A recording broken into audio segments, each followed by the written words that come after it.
Este mes de abril os traigo el que probablemente será catalogado como el wrap-up más corto o de menos libros de la historia. Este mes de abril solo he leído 2 libros, uno de ellos es muy largo, así que supongo que compensa un poco, pero es muy poco 2 libros. En cualquier caso, yo os los traigo y os explico lo que he leído, si me ha gustado o no me ha gustado, porque a mí me gusta hacerlo. Digo que es un wrap-up muy corto, no porque leer 2 libros o un libro o medio libro al mes sea leer mucho o leer poco. Creo que sobra decir que cada uno tiene su ritmo de lectura e incluso cada uno tiene su tiempo. Yo hay meses que tengo más tiempo para dedicarle y meses que menos. Pero cuando veo wrap-ups en Booktube, a mí me cogen unas depresiones de caballo, porque ves a la gente que sale y dice: hola, vengo a traeros el wrap-up de julio. Este mes he leído muy poco, he leído solamente 12 libros. Y es como, ¿what? O sea, en mi vida he leído 12 libros en un mes. Creo que no sería capaz, no tengo horas suficientes en el día. O sea, yo trabajo, no sé, tengo que comer. La primera lectura de este mes ha sido muy importante para mí porque ha significado una reconciliación con un autor. Os pongo un poco en antecedentes. Yo el año pasado, en 2016, leí mi primera novela de Dickens, que fue Historia de dos ciudades. Sin embargo, cuando la terminé, pues bueno, me quedé un poco fría, me quedé bastante chof, de hecho, porque no me emocionó nada. Y me gustaba el tema que trataba, pero no me gustaba cómo estaba contando la historia el autor. Y me parecía muy chocante porque Dickens es un autor que gusta mucho y además es conocido por ser un gran contador de historias. Así que, no sé, me quedé como muy fría. En el vídeo que hice, la reseña que hice sobre esta novela, Almu me dejó un comentario diciéndome que a lo mejor el problema había sido que no había empezado por la mejor novela. Para empezar con Dickens en este caso, porque Historia de dos ciudades era una novela mucho más seria, mucho más crítica y que no explotaba ese lado más irónico y más de contador de historias de este autor. Y me recomendó que, en su opinión, una de las mejores novelas para empezar con Dickens era David Copperfield. Así que yo, como no podía ser de otra manera, tomé buena nota de su recomendación y al cabo de un mes o un mes y pico me compré la novela, me compré David Copperfield. Se quedó meses y meses en la estantería. Como había tenido tan mala sensación con Historia de dos ciudades, pues no me llamaba a cogerla. Hasta que ahora, en abril de 2017, la empecé. Así que podemos decir que esta pequeña novela, este pequeño librito, nada, un folleto, son 1000 páginas de nada, tampoco es para tanto, ha sido el que me ha reconciliado con este autor, con Dickens. ¿Por qué? Porque me ha encantado. No ha tenido nada que ver con Historia de dos ciudades. Le doy toda la razón a Almu, a Magrat. Esa no era la novela indicada para empezar con el autor. A lo mejor es, de hecho, de las novelas últimas que se tendrían que leer de él, aunque obviamente solo he leído 2, así que mi opinión es un poco de novata. Pero esta, desde luego, es una gran novela para empezar con él. Antes de nada, un par de curiosidades sobre la novela que a mí me parecieron muy interesantes. Esta novela fue publicada por capítulos en 1849 y luego fue publicada en un único volumen en 1850. Además, y esa es una de las curiosidades que me pareció más interesante, eso lo lees en la contraportada del libro y si no, Wikipedia os lo dirá. Esta está considerada por el propio Dickens como su novela favorita. De hecho, él dijo que, como todos los padres, es difícil escoger entre todos sus hijos, pero siempre hay un hijo que es como un poco el favorito y que para él era muy difícil escoger entre todos sus libros, tenía que reconocer que David Copperfield era su favorito. Este libro nos habla básicamente de la vida de David Copperfield desde el momento de su nacimiento. De hecho, la novela empieza con el momento de su nacimiento. Creo que voy a intentar contaros lo mínimo posible del argumento porque, no sé, tengo la sensación de que este libro lo tienes que vivir sin saber demasiado y como si fueras viviendo la vida de David junto a él, porque es lo que te va contando. Parece que te esté contando, realmente él te está contando su vida en pasado, pero de la manera que está contado parece que la estés viviendo con él.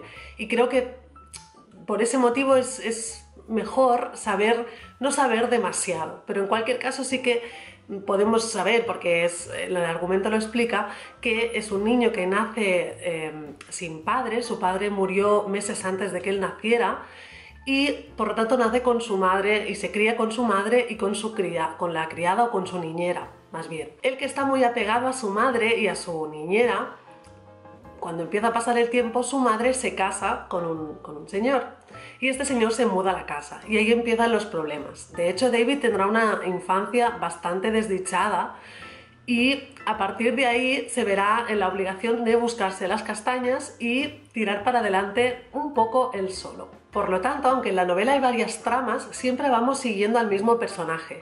Y eso hace que la estructura sea muchísimo más lineal que en Historia de dos ciudades. En Historia de dos ciudades había varias tramas y ibas saltando de una a la otra. Y en este no, en este siempre estás centrado en David y se van cruzando las tramas en su vida. Estas tramas están protagonizadas por los personajes secundarios, que desde mi punto de vista es, después del tipo de estructura que tiene y el hecho de que el chico se va haciendo mayor, para mí es el otro punto fuerte de la novela. Los personajes secundarios son muy divertidos, son cómicos, no todos, pero todos tienen algo como muy caricaturesco, incluso los que son malos o los que son crueles, tienen algo en ellos que los hace como muy característicos. Y salen muchísimos personajes en la novela y se van cruzando en la vida de David, desaparecen y aparecen, pero el hecho de que sean tan característicos hace que nunca te olvides de ellos, aunque aparezcan 300 páginas después. Y siempre es un placer volver a reencontrarte con ellos. En fin, muy recomendable. Si os animáis a leerlo, es un libro largo, ya os digo, Dickens escribía novelas muy largas y por eso a veces da como un palo ponerse con él. Pero una vez empiezas, la verdad es que las páginas vuelan. Y el segundo libro que leí en abril es un cambio de registro total respecto a David Copperfield. Fue el libro que teníamos para leer en el mes de abril para el Book Club de la Comín de Barcelona. La Comín hace una especie de club de lectura de no ficción. En el mes de abril el tema que se propuso fue vidas artísticas y la lectura que se escogió de entre las propuestas por Jennifer, que es la conductora del club y que es un encanto de mujer, fue The House of 20,000 Books. Este libro nos habla de la vida y peripecias de Chimen Abramsky y está contado por su nieto.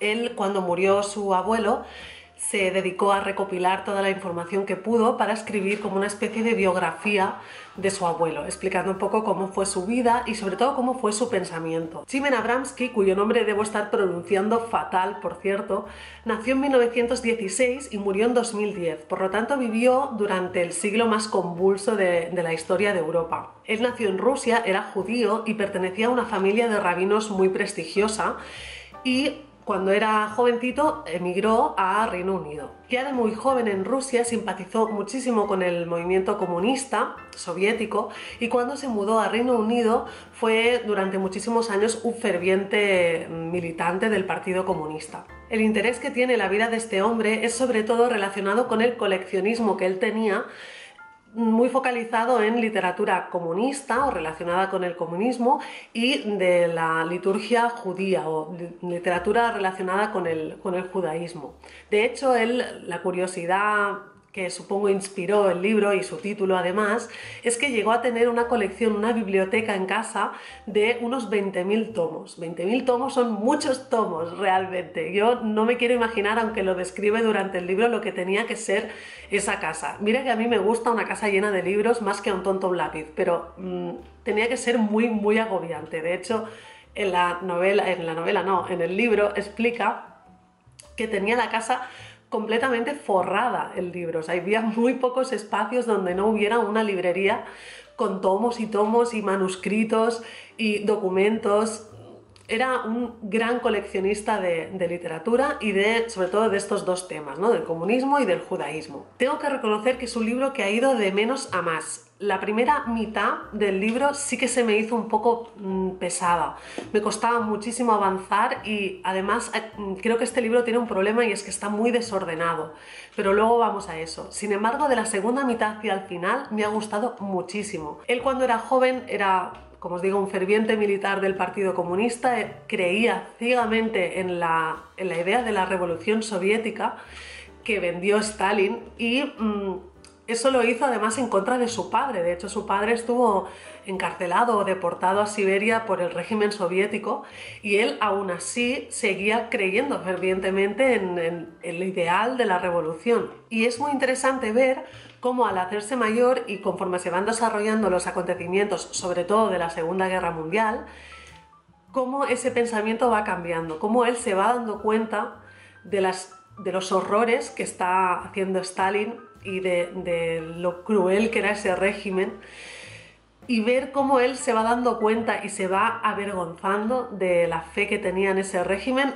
Para mí ha sido lo mejor de la novela. En definitiva, lo que vamos viendo un poco es su vida laboral, familiar, el tipo de relaciones que él estableció durante toda su vida, porque su casa, además de ser un museo de libros, se convirtió en una especie de punto de reunión para todos los intelectuales de la época en Reino Unido, que se reunían en su casa para comer, discutir, dialogar sobre todo sobre temas políticos, sobre temas sociales. El único punto negativo que le encuentro a este libro, porque realmente está bien narrado, o sea, me gusta cómo escribe el autor, pero no estoy para nada de acuerdo en cómo ha organizado el libro. Él lo que ha hecho para ir contando la vida de su abuelo es dividir el libro en las habitaciones de la casa. Así que cada capítulo del libro empezaba con una descripción de la habitación y de los libros que se encontraban en ella, o de cómo se empezó a llenar esa habitación y por qué. Empieza un poco con esa descripción y luego se aparta un poco de eso y ya empieza a contarte cosas sobre la vida de Chimen. ¿Qué pasa? Que las dos estructuras para mí no tienen mucho sentido. O hablas de las habitaciones o hablas de la vida del hombre. Pero no, el hecho de mezclarlo a mí me despistaba muchísimo. Además, y eso sobre todo lo hace en la primera mitad del libro, va saltando atrás y adelante en el tiempo constantemente, pero además, en plan, te hablo del abuelo, luego te hablo del hijo de Chimen, luego te hablo de Chimen, luego vuelvo a hablarte del abuelo, y lo hace constantemente y no sé, muy seguido, y eso me desconcertaba muchísimo, no me permitía tener un hilo conductor, ¿no? Aunque fuera contar la historia de manera cronológica, no lo hacía así. Además había la organización por habitaciones y todo eso me pareció muy caótico. Pero lo que es la historia en sí, lo que es la vida de este hombre, y ya os digo, sobre todo su madurez, me han parecido muy interesantes. Y nada más, este mes ya veis que os traigo pocos libros, aunque si contamos el número de páginas creo que he leído bastante. Pero bueno, eso me permite también enrollarme un poco más, que en el fondo es lo que a mí me gusta. Espero que os haya gustado. Si tenéis algo que comentarme, lo podemos comentar abajo en los comentarios. Nunca digo esto, pero podéis suscribiros al canal. Eso lo dice todo el mundo, yo nunca lo digo, así que podéis suscribiros al canal si queréis. Y nosotros nos veremos en el siguiente vídeo. ¡Chao!